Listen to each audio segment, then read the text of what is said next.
Hey, Sally, it's nice to see you again. Hi, it's good to see you. So last week when we met, it was kind of a heavy conversation. How are you feeling about our conversation last week? I really appreciated the opportunity to just kind of get all of that out there. I've spend a lot of time thinking about all that we discussed last time, and it was just nice to share that with another person instead of being in my head ruminating on it.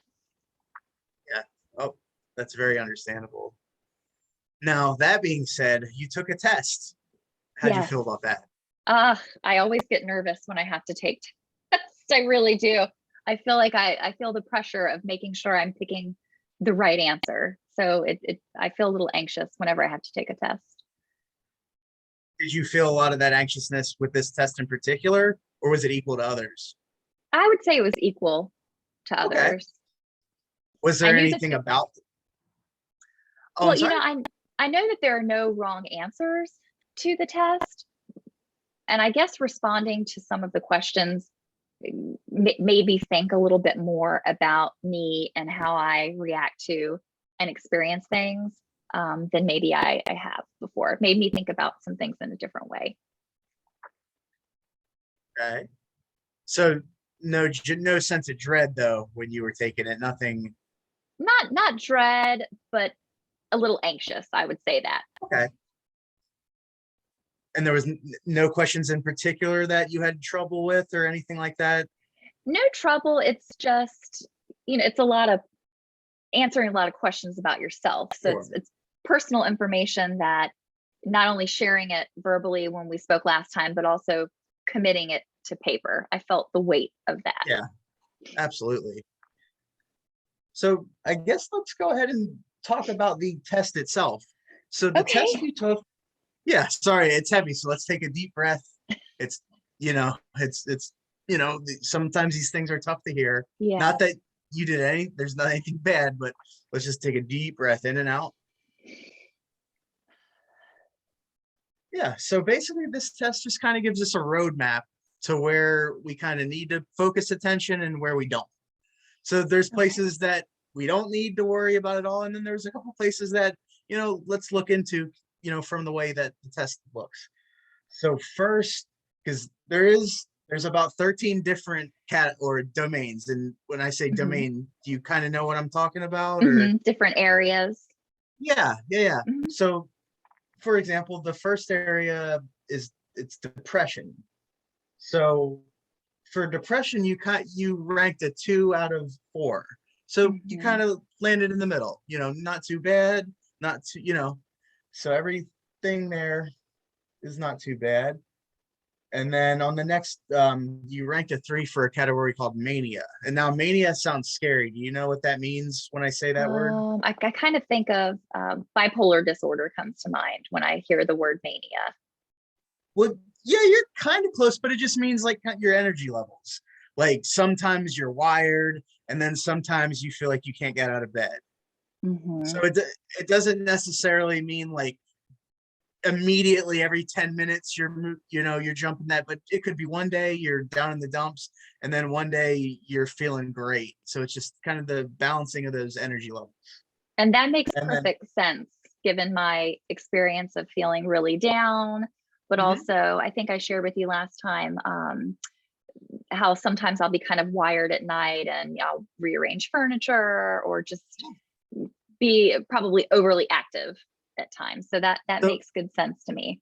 so if I were to tell you you did rate a little above average on that, that would be something you would understand.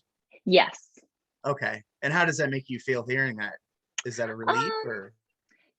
bit of a relief because I know that it's not just me thinking that that's weird or strange or something that only I think needs to be paid attention to. There's you and the assessment that are saying, hey, this is an area that we might want to plot on our roadmap, if you will, for our Yeah. work together. So you're saying it kind of validates some of the thoughts you already had? Yes. Okay, good. Good. And then so like I said, there's a bunch of categories. So we're gonna go through them. We'll knock them out. I promise they won't Okay. be too long. So then the fourth category is anxiety, and you ranked very low. So that's not Mhm. an area we would, you didn't seem to have any real anxiety. So that's an area we don't need to focus on.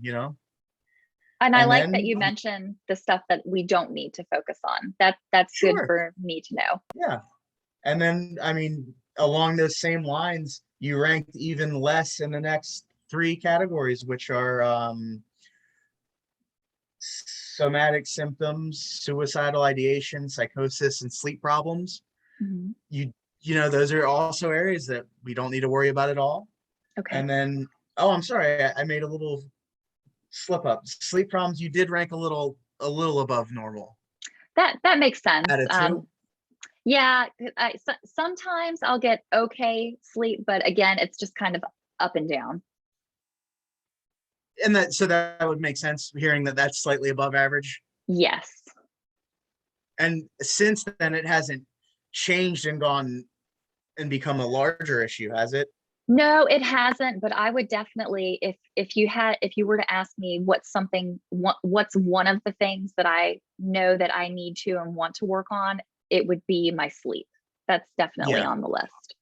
Do you feel that's the central thing to work on first, and then everything else would fall into line if you were able to get that I in think sync? working on that first would definitely help other things fall into Okay. line, because I know myself enough to know that when I don't get good sleep, I'm not my best self, and it Yeah. it makes me feel more emotional and not equipped to handle difficulties or unexpected things. So that sounds like a pretty good first place to start.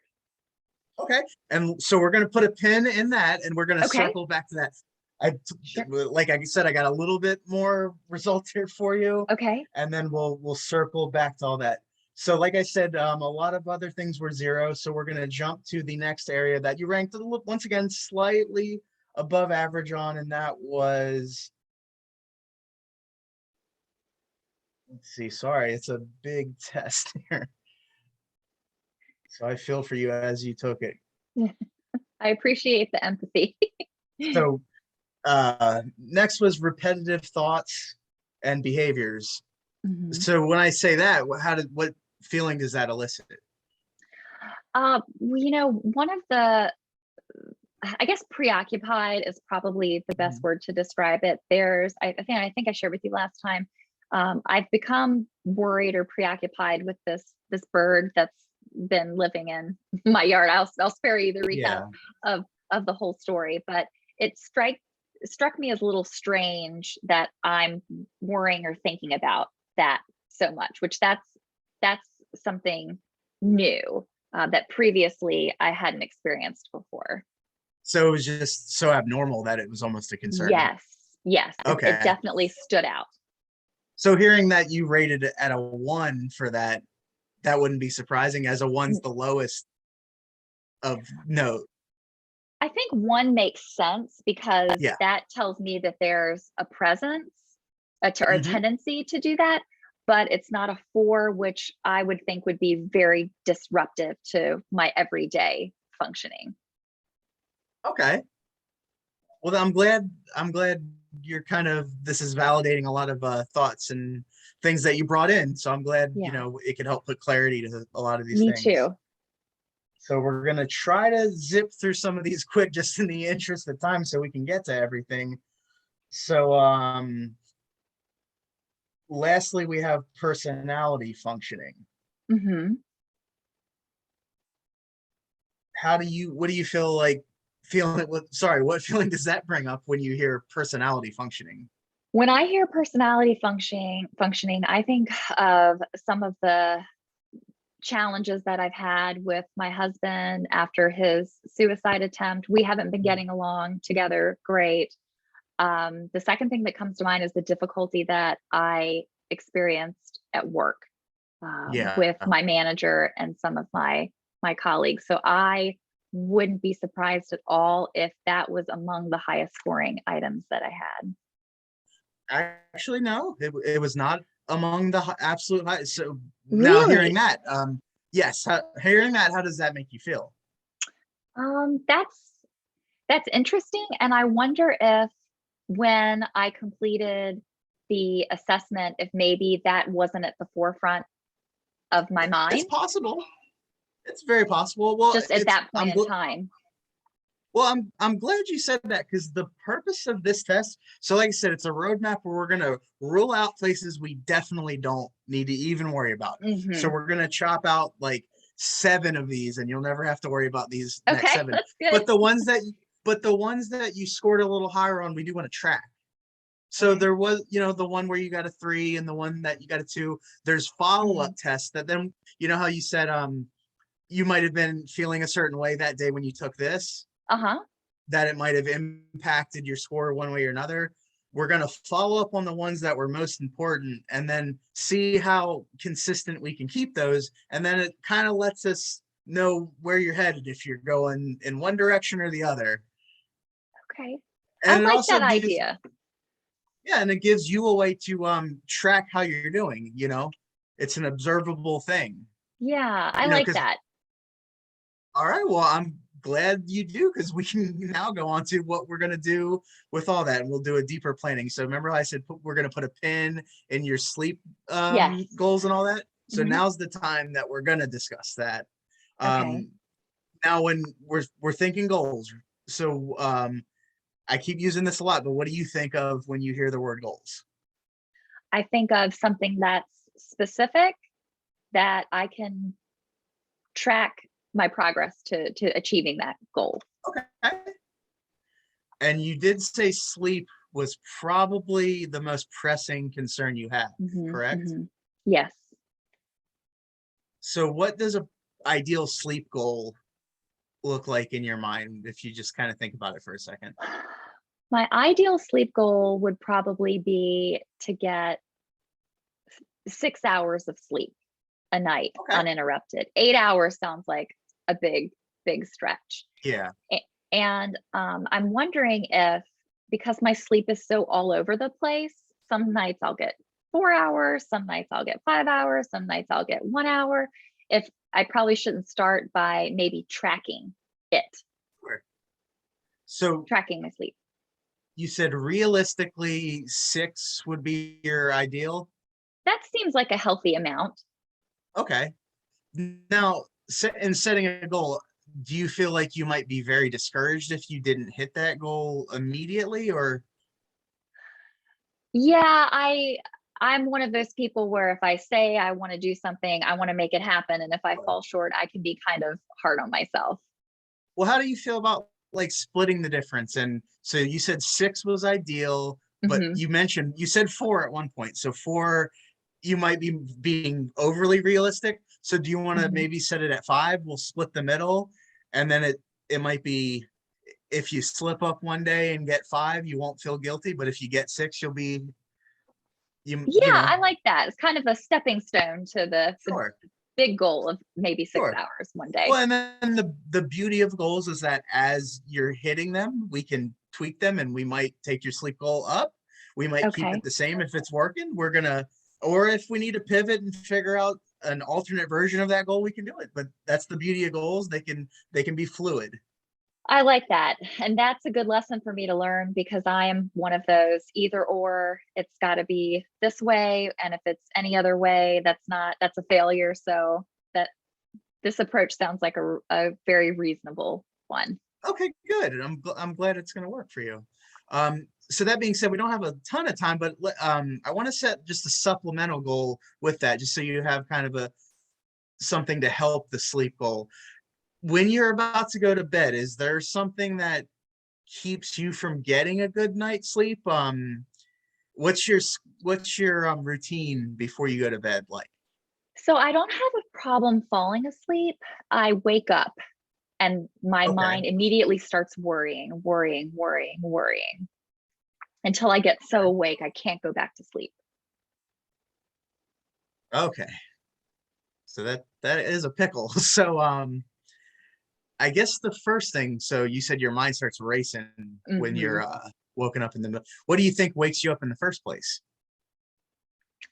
I don't know. Maybe when I'm asleep, my mind is worrying subconsciously. I don't know, but it would be nice if if when I woke up, if I could find something else to do other than worry. Okay. And I get so anxious, I don't even think I am aware that it is worrying. It's just It's reacting just and a thinking and state of thinking, being thinking. at that time. Yes. Okay. And so like I said, this is a supplemental goal. It's just something to try. So have you thought about some kind of mantra?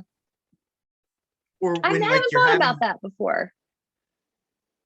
does that, when I say mantra, what does that mean to you? Like what I does think that of elicit? a word or a phrase that I might say repeatedly. And that sounds like a really good idea because it can kind of be like a pause button on Mhm. the worry. Sure. And it can be anything. Some people would count backwards from 100, just something to take our mind off of the racing thoughts. Okay. Yeah, I like the idea of slowly counting backwards. Breathing, yeah, it could be breathing exercises, you know, Uh-huh. deep breaths. Is that something you could see yourself using in unison? Absolutely. Absolutely. I'll give it a try. Okay, well, great. So we have some things to work on, and then I'll see you next week, and then from there we'll check in, and then if you're feeling up to taking some of the further tests that go along with the first one we took, we can see where they go. Okay, that sounds like a good plan. And when I see you next week, I will report on the mantra and how the counting backwards worked All out. right, sounds great. Sally, it was really nice to see you. It was good to see you again. Thank you for your time and your help. Thank you so much. Have a great rest of your day. Thanks, you too.